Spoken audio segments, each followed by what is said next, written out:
I'd say in my mid-20s to late 30s, I started realizing that, my hair was thinning and, things were just kind of going down south. And I think that's a very common thing that happens to a lot of men in that age demographic. And, ultimately, I immediately started thinking about what the future was going to look like without having hair. And I was like, you know what? That's not going to work for me. From the day I walked in to get my initial consultation is when I knew that this was the place that I certainly wanted to take the next steps in my hair restoration process, because everybody was so genuine, so kind.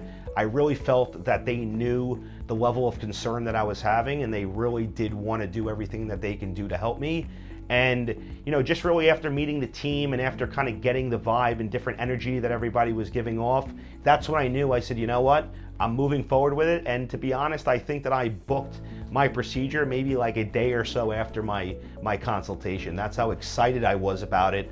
And, it wasn't as easy for me in the past. I had a few different consultations, and something never felt right. There was always this salesy approach, or people were always telling me that I had to do this or I had to do that, and it was just rubbing me the wrong way. So that's how I knew for sure that the Ziering Medical team was going to be the best bet for me.